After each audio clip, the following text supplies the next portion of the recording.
I'm Ken Mascara, Sheriff of St. Lucie County. Welcome to this edition of 10-8.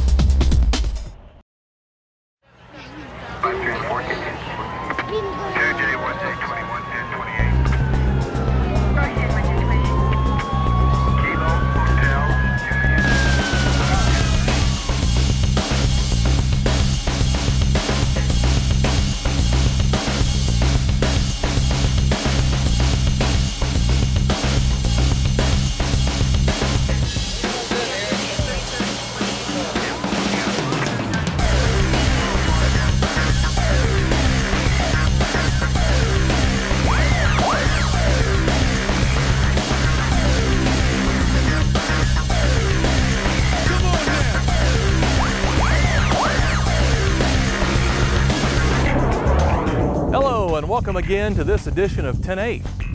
I'm your host, Sergeant Troy Church of the St. Lucie County Sheriff's Office. Today on this episode of Tools of the Trade, we're going to be focusing on the canine unit.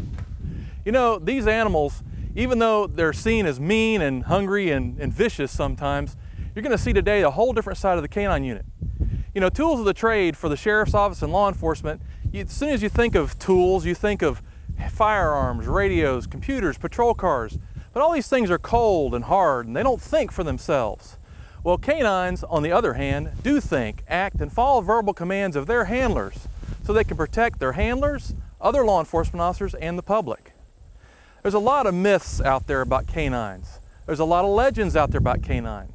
Today, you're going to have the opportunity to get a close-up view of canines, their handlers, and what they do. We're going to have a guest today, one of the Sheriff's Office premier canine handlers, Kevin Lindstadt. He's a deputy with the Sheriff's Office with a number of years in the canine unit. And we're hoping to give you a really good close-up view of how these animals interact with their handlers. So stick with us today, don't go anywhere, and we'll be right back to show you a little bit more about Tools of the Trade, canines.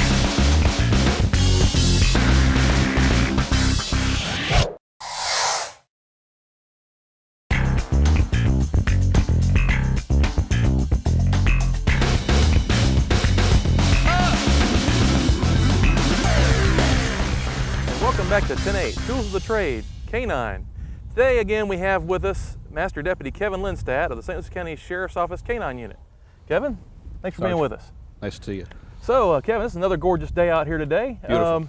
I guess really to start out with, how long have you been a Deputy Sheriff at St. Lucie County? 20 years now. 20 years, and I guess a lot has changed in that time. It sure has, it sure has. Now how long have you been in the Canine Unit itself? 10 years of that 20. That's really good. Now, as far as the length of time and everything, do you think that having had that 10 years, that you've seen a lot of what canine has to offer, or do you think there's more out there? No, I like to think that that the profession itself, law enforcement, changes as the needs change, the needs of the public change. Canine's the same way. You never sit and rest on your laurels as far as your training and stuff like that. You're always looking for something new, something better, a different, maybe a different perspective of training. You never sit still. The trainers that sit still just get gobbled up by progress. I know a lot of times people would think being a specific specialty unit such as canine that you would get stagnant, but you're saying that there's more and more training every day? More and more training every day. We never stop training, and never stop trying to educate ourselves on different types of training. All of the handlers have affiliations with national organizations or state organizations that are concentrated on training canines, and they're always looking for that cutting-edge training technique. I know, is there a waiting list or anything like that to get in canine? Attrition's a big deal in our unit. You have to pretty much wait for a handler to die or retire to get into our unit. It's a good job. It's a good job. Yes. So speaking of that, how did you get started in canine? Actually, I got started with a handler that was going to retire, and then he changed his mind, and they decided that they needed an extra dog anyway. So I was allowed to continue my training.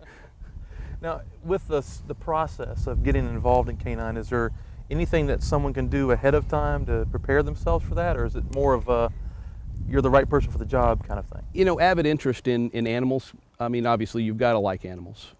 You're going to spend obviously all of your work hours with the dog, and then a majority of your off hours with the dog. There's never a a period of time where you can actually say, okay, I'm not going to have the dog around. You're always going to have the dog around. The dog is a part of the family when he's not working, so you're going to always have that house pet.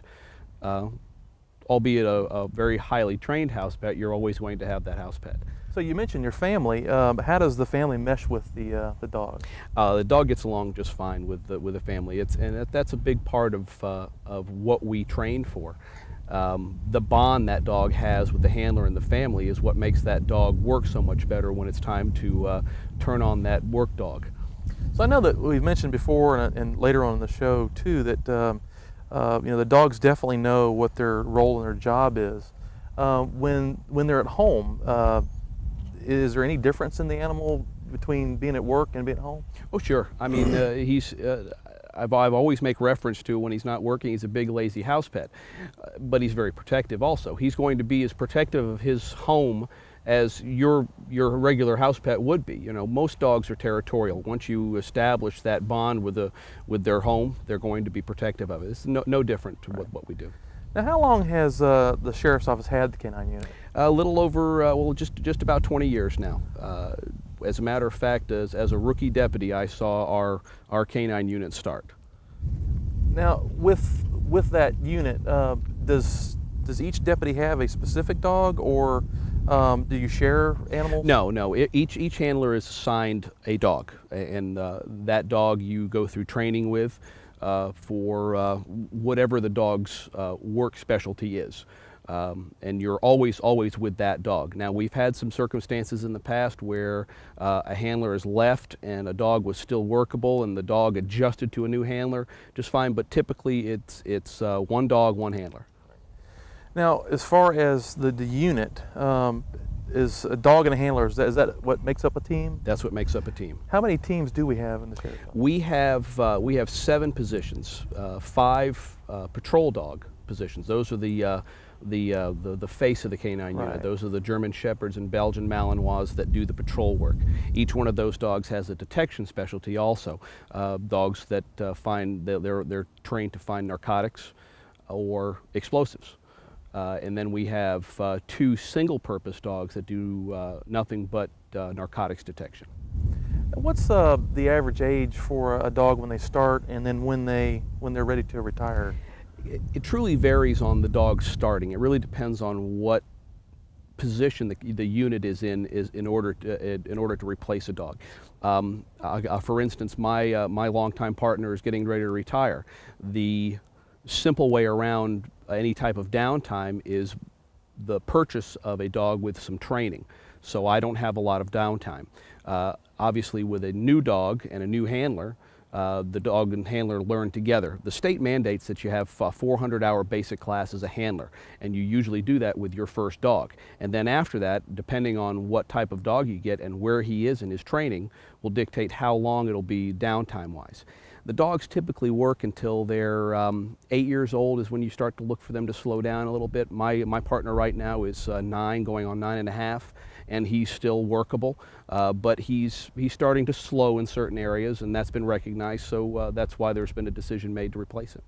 Right. And how long does it take usually for a transition from one dog to another? It really depends on the dog. We've had success in as little as 3 weeks. Once the dog is in tune with the handler, which the bond at home and the bond with the handler at work is a big deal there. Once that's established, then the dog's working fine. You just grab up a couple of evaluators and take the state test, and poof, you're a K-9 team.